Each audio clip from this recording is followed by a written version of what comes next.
Oh my God, it's so cool. Is it the best dark ride in the world?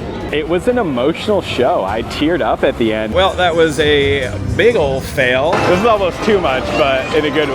I am reassessing. I do think it is in fact too much in a bad way. I felt like the theme park gods were just like dangling a tasty morsel in front of us and saying, not today, not ever.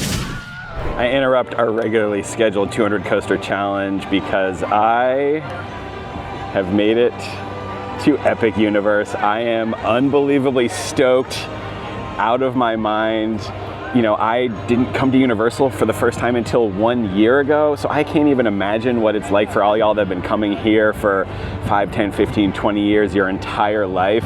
I didn't know that this was a thing to look forward to or that existed until a year ago. And I know y'all have been just waiting for this for so long. So the anticipation that I have felt, the excitement that I have felt to be here is like through the roof. So this is amazing. I am so excited. I have tried my best to avoid spoilers. Of course, I've seen some content, some videos, so I have some idea of what to expect. I haven't watched any POVs of any rides or anything like that. So we're gonna go in, we're gonna take our time, we're gonna enjoy the little details. We're not gonna be stressed about trying to hit every single ride as fast as possible. You know, Universal Studios is a place where like you want to revel and marinate in those tiny little details. And I just have a feeling this park is gonna be so packed full of them. I'm sure it's gonna take many, many, many visits to truly take it all in. We're gonna try our best. We have 10 hours today for this preview ticket. So let's get in there. Let's see what we can do. Like, let's go. I am so excited.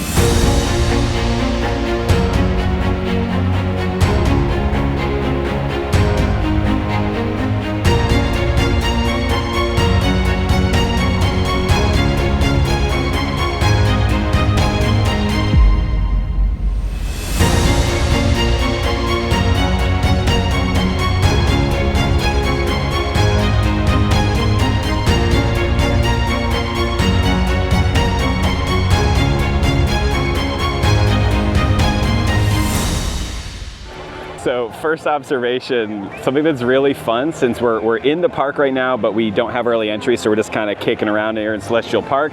Sitting here and watching everybody else walk in the portal and have the same reaction that I had, and just seeing like the joy that's on everybody's faces is just, it's priceless. I love it.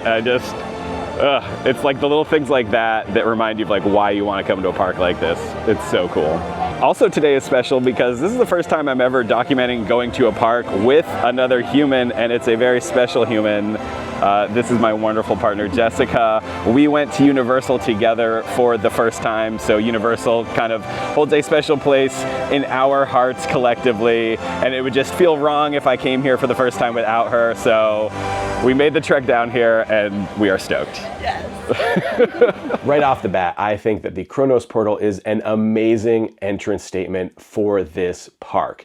It is massive. It has gravitas. It contains all these little elements of all the different worlds that you are about to explore, so it encourages curiosity and examination. But what I think is the most interesting aspect of this entrance is that as soon as you go through that portal, you are met with the backside of this statue looking out onto the park. And I feel like a lesser park would have the statue facing towards you and really just sort of screaming like, you are the guest. We are catering very specifically to you as soon as you enter.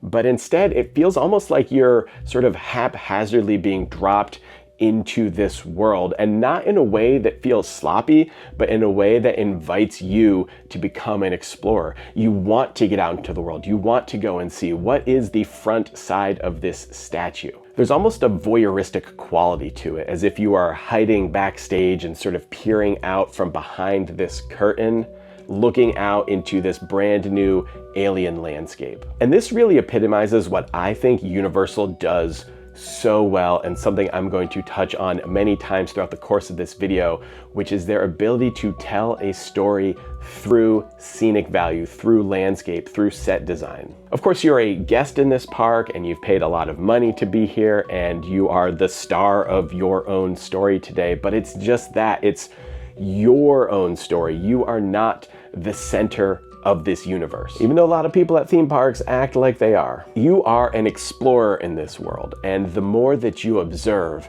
and poke and prod and look around, the more you are rewarded with rich detail. This landscape invites you to ask not just what is happening here, but what has happened here long before you entered. For that reason, whenever someone is visiting Universal Studios for the first time, I always tell them that they need to break out of the mindset that their mission is to rush from ride to ride as fast as possible, just checking things off of a list. I don't think that that is actually giving you the full experience. And by all means, you should experience any theme park in the way that you want to, but I would strongly encourage people visiting Epic or any Universal park to meander, take your time, piddle around, lollygag, enjoy the journey. That being said, of course, the second rope dropped, we had to rush directly to Monsters Unchained.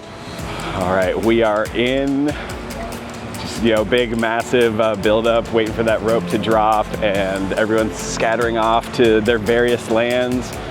We have decided to go to Dark Universe first. One, because I've just heard that Monsters Unchained gets one hell of a line. And also there was notifications up saying that Monsters Unchained will be closing early today. So we'll see. Oh my God, it's so cool. Oh, that is...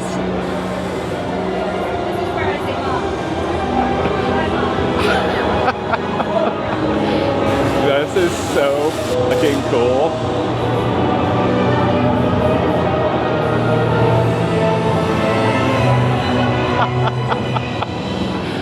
Oh my God.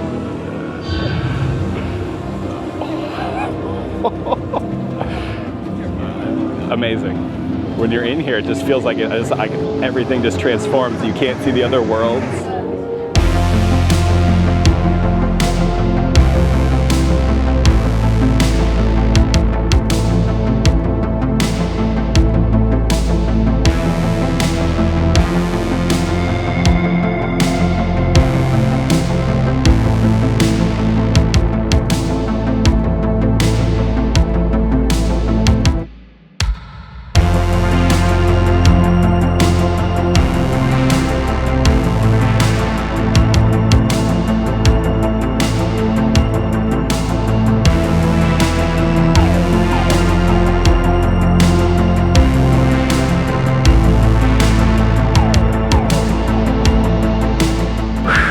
Just got out of Monsters Unchained. First off, the wait time, it wasn't horrible. They advertised 45 minutes and it was actually pretty much 45 minutes on the dot.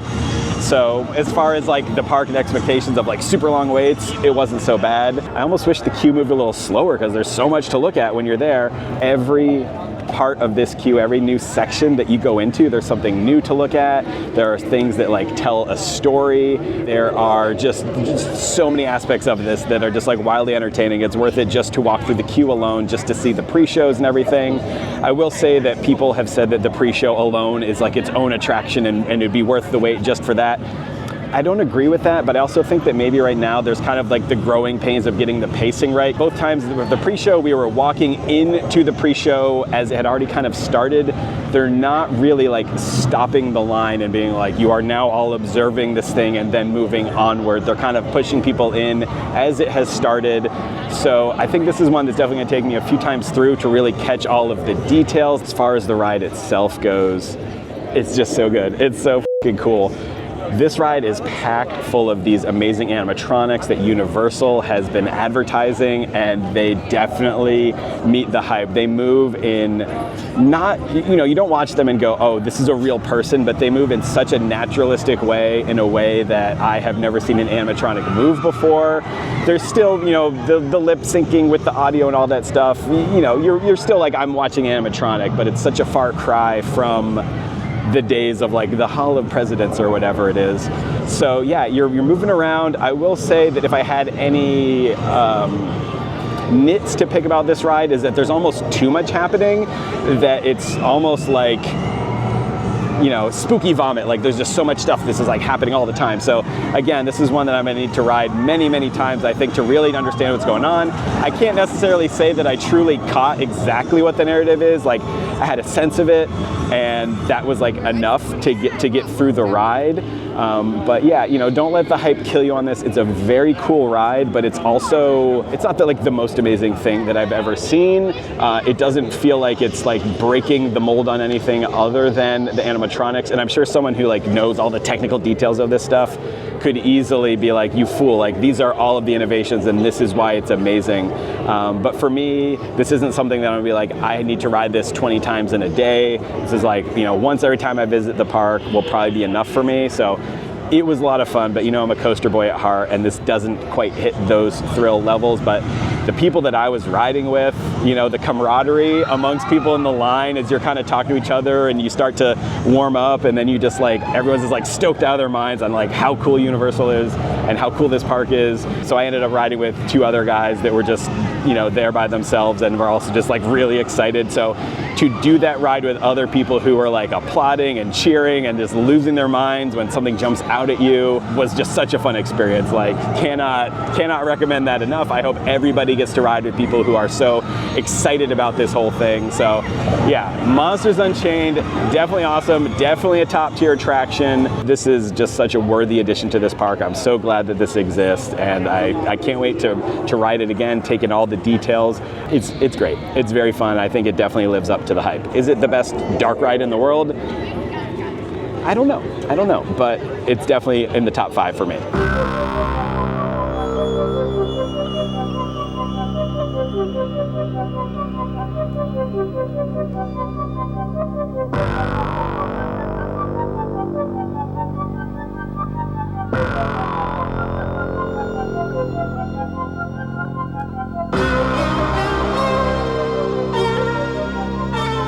Curse of the Werewolf. This one has consistently seemed to have pretty short wait times all day long, and I have to say that I understand why. I feel like this ride was extremely underwhelming, and I'm glad we didn't wait particularly long for it.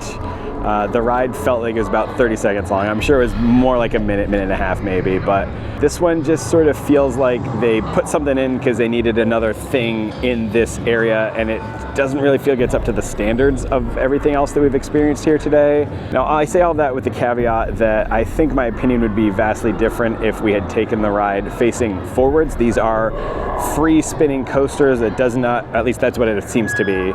There's not a controlled spin. They're not intentionally pointing your car in a specific direction at a specific time, as far as I could tell. Although we started facing forward, we very quickly spun to face backwards and remained that way for the rest of the ride. This is my personal preference, but I just don't really love backwards roller coaster rides that much. It just was over so fast. Just didn't really feel like we could see anything that was going on, and then you reach a moment at what felt like it was gonna be a cool thing happening. It turns out it was just the end of the ride, and so that also felt anticlimactic. So perhaps if I rode it again with the right expectations, I would enjoy it more. But yeah, the word that comes to mind is just underwhelmed. Would I ride it again? Yes, of course I'll ride it again, and hope for a better ride, just better weight distribution, I guess. It's the roll of the dice, but I have a feeling a lot of people are going to come off this thing and just go, that was it? Really? Okay. I'm real glad I didn't wait like an hour for that thing. Definitely not worth that. The queue is pretty, but it also feels like it's lacking a lot of those fine details that all the other queues that we've been in thus far have had. So yeah, again, this whole thing feels like a real just sort of tacked on addition to the park, which is a bummer because it's not like they're just packing this place full of rides. It's like you have very few rides here, so you want each one to be super high quality. I don't think this one quite hit the mark for me personally. It's not a bad ride, it's just not an exciting ride. Ultimately, I feel like this ride is just beneath Universal. The whole thing just sticks out like a severed thumb, even down to this unsightly netting that surrounds the entire ride. It just doesn't feel like it belongs here. It doesn't feel integrated into this world. And of course, I understand that not every ride is going to be an elite level ride. You do need those B tier rides to kind of fill out your park, build capacity. but it still feels like this one is really missing that X factor, that magic dust that Universal sprinkles over all of their experiences that make them wholly unique and feel like something that only they could create, something you could only get by going to their parks. I just wanted more substance, something I could really sink my teeth into.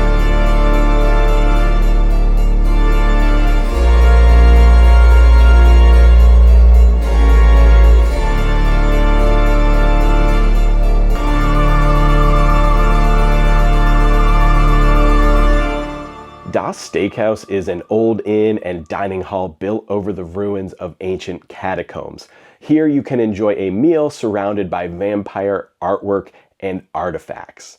Bonus points for using actual plates and silverware. I got our favorite vegan familiar stuffed cabbage, and I thought this was super creative and extremely tasty. I love that it's meant to look like a brain sitting on a bed of worms and maggots. I also got the Monocane drink, which tasted kind of like a fancy Mountain Dew, so of course, I was into it. This is quite possibly my new all-time favorite restaurant at any Universal Studios property, at least in terms of the atmosphere, which is easily a 10 out of 10. I loved hanging out here, and I loved interacting with the servers who are in character as vampire familiars. I encourage you to talk to them and ask them questions. Every time we did, it was just such a delight. Feeling the effects yet? What are the effects? You know, insanity, invisibility, those type of effects. Great. Of course we have to mic you if that happens. Yeah, no effects thus far, but Nothing yet. And when I say that Universal Studios is all about the details, Das Steakhouse really underlines that fact.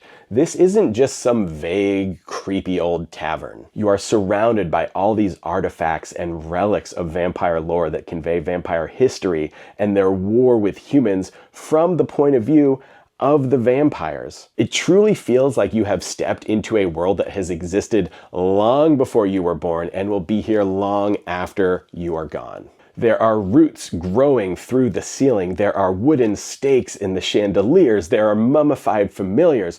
You step outside only to find even more details that invite you to ask questions and wonder, who are these people? What happened here?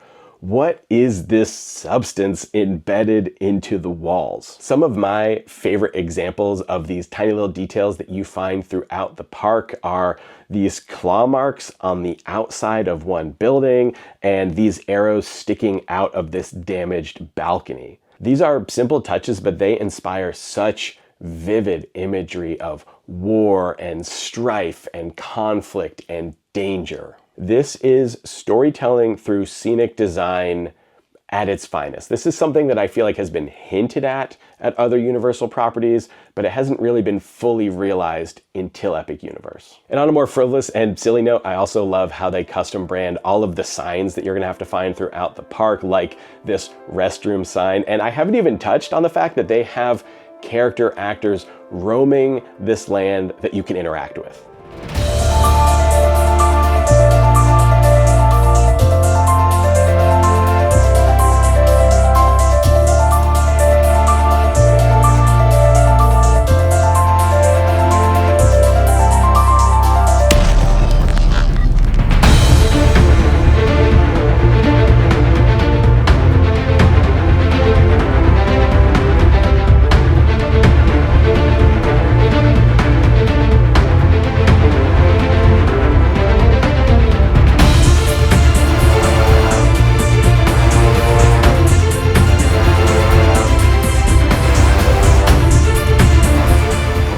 So we are kind of rushing right now to get to the Untrainable Dragon show, but just initial reaction for Isle of Burke is it's magical.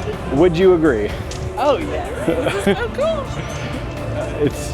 It's just so bright and colorful, and there's just so many fun little whimsical details, and definitely need to circle back after we take in this show.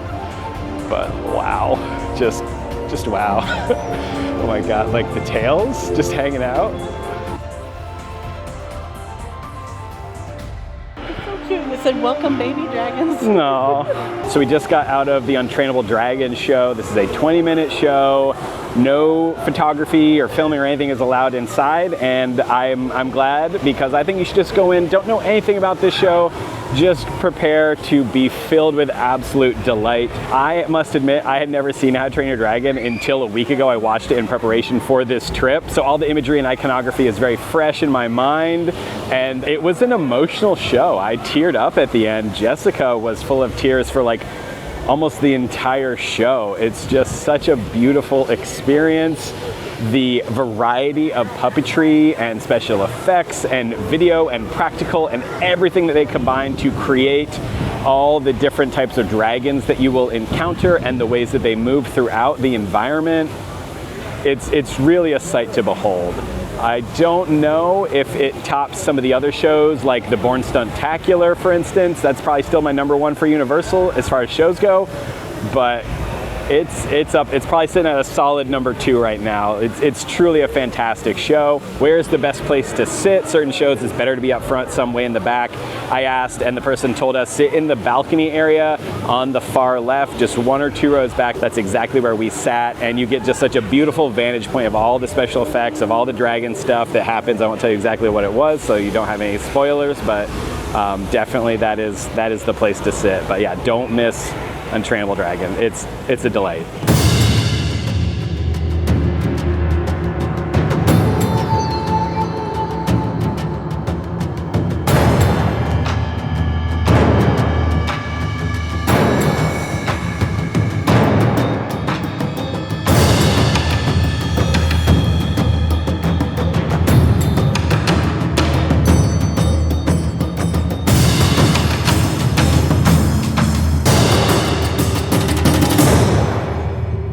We just got off of Hiccup's wing gliders, and you may have noticed it looks like we're in a line queue again, and that's because we're jumping right back on, because that was just such a fun time. I feel like that's just what Universal does well. Like, they remember that these things are supposed to be fun. That's everything from the immersion and details in the queue to how the staff treats you, and of course, to the ride. You know, normally I'd like to sit down and like really discuss this, but we got limited time in this park, so we're walking and talking. But this ride, it's just pure fun. It's just pure fun. It's delightful. If you're a fan of the films, you will love it even more. There's some really fun little touches that I don't want to spoil, but things that I was not expecting. So I have to say that like this is for sure a winner. I would ride this every time. The wait time was listed as 55 minutes. We got on in 24 minutes. Everything is running super smooth now that the ride's back up. A few moments later.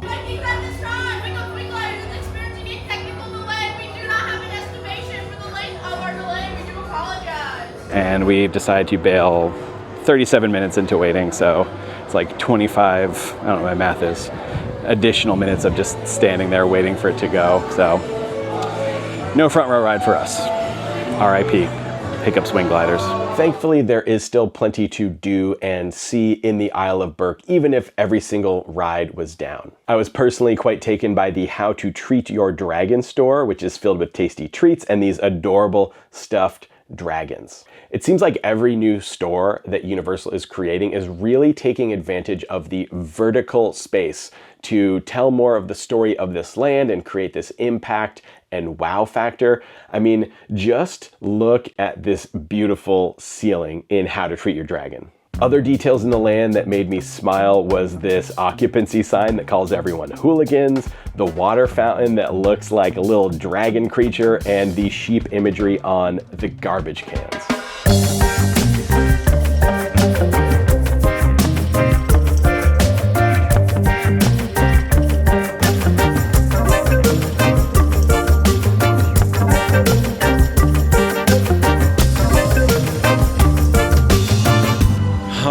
It's been a long day. We have one park left to explore. It's the Super Mario World.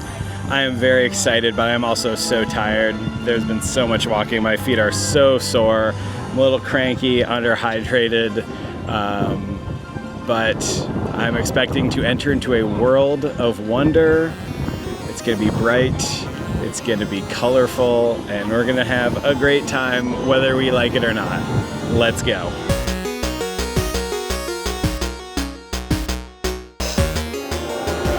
Wow.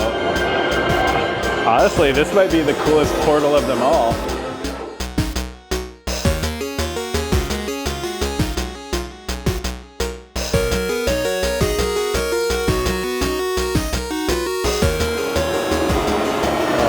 This is cool. I wasn't expecting this. I thought we were gonna go right out into sunlight, but we're like in the castle.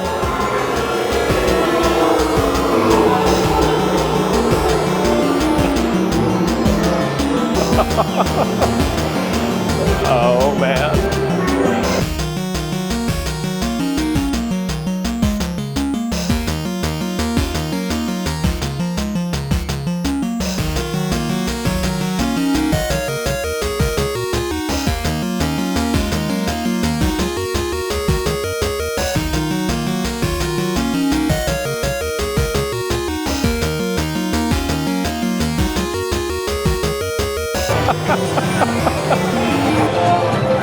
I gotta be honest, I was the least excited for this, and I am now the most excited for this.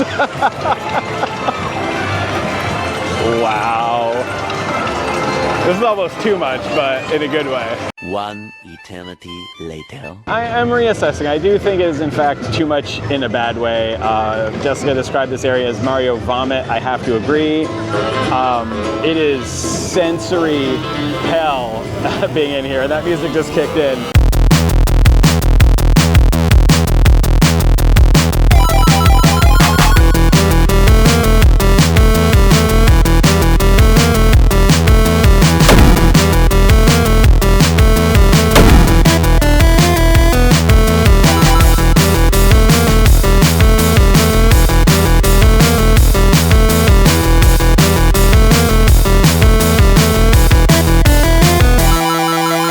Just finished the Yoshi ride, and this is gonna be another one where people are like, that was it. We had literally zero wait. It was a walk-on, so it was just a fun, delightful little, 5-minute diversion, but it does feel a little light again for a Universal experience. I don't know how much to say because there really wasn't much to that ride. I'm sure it took a whole team of people a ton of work and money to develop this thing, but yeah, it just kind of felt like it was just a nice little nostalgia run, a good way to kill a couple minutes, get out of the sun for small portions of it, I guess. All right, okay, fine. There is this very cool Donkey Kong Country area, like further back into this Mario world, and I absolutely love it back here. I think the song is catchy as hell. It's just like all you hear is one song on repeat as opposed to like 3 songs and 17 billion different sound effects and all this overstimulation that you experience over there in the Mario world. I feel like I could hang out in Donkey Kong Country for sure, but yeah, this area is a lot, and we're not waiting around. All the rides here except for Yoshi are like super backed up, having delays, very long wait, so I think it's finally time for us to go and try Stardust Racers. Let's get it. As we make our way out of Nintendo World and the sun is starting to set, this is a good time to acknowledge that where Epic Universe truly comes to life is at night.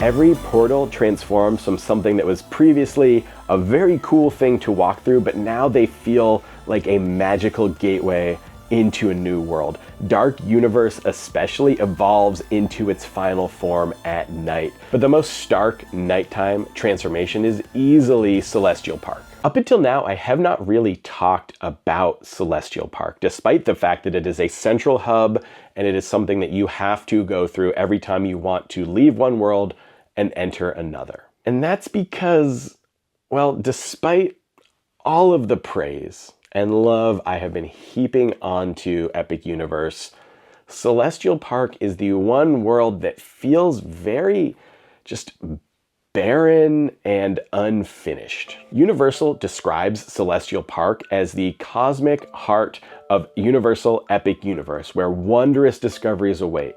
Begin your cosmic journey of discovery in a world between worlds full of sensory delights for all to enjoy together. Now, we were here on a preview day, so of course it's entirely possible that they are planning to add more things to this world, maybe some streetmosphere, maybe some character interactions, some more kiosks, whatever it might be.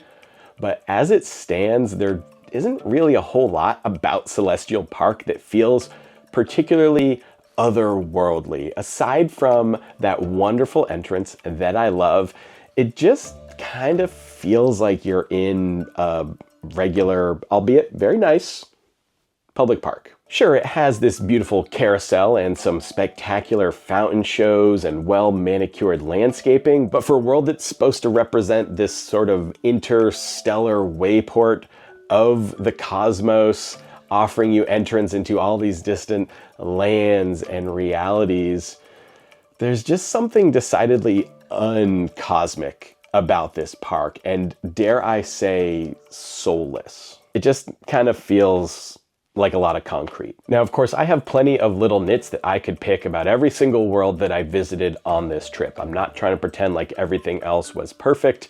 We all know there's no such thing as a perfect theme park, but Celestial Park just sort of feels like the only world that's kind of a flop. There is a lack of theming and immersion and deep lore that just feels kind of confusing because we know Universal is so good at that stuff. And this land just feels utterly unremarkable. And nowhere does that lack of theming just scream out to you more than when you go to ride Stardust Racers. Now, as a coaster boy, Stardust Racers was by far my most anticipated ride. You know, I've heard all this discourse about, is it better than Velocicoaster? And for it to even be in the running for that, my attention is at 100%. I was so excited to ride this thing. And I will get to how I felt about the actual ride in a second, but I was legitimately shocked at the lack of theming and storytelling present for this ride. For context, this was our final ride of the night. We jumped in that line when there was about 5 minutes left before the park was gonna close. It was listed as a 2-hour wait time, and there was an employee at the front telling people it might even be longer than that because we were running at a limited capacity right now. We were undeterred. I had to ride this coaster, but that also meant that I had a lot of time to stand in the line. And I actually really like that the first time that I'm going to a theme park that is known for having like really interesting queues and storytelling and all of that. I actually kind of want a long wait in the queue so I can soak up the story and whatever the park has thrown at us.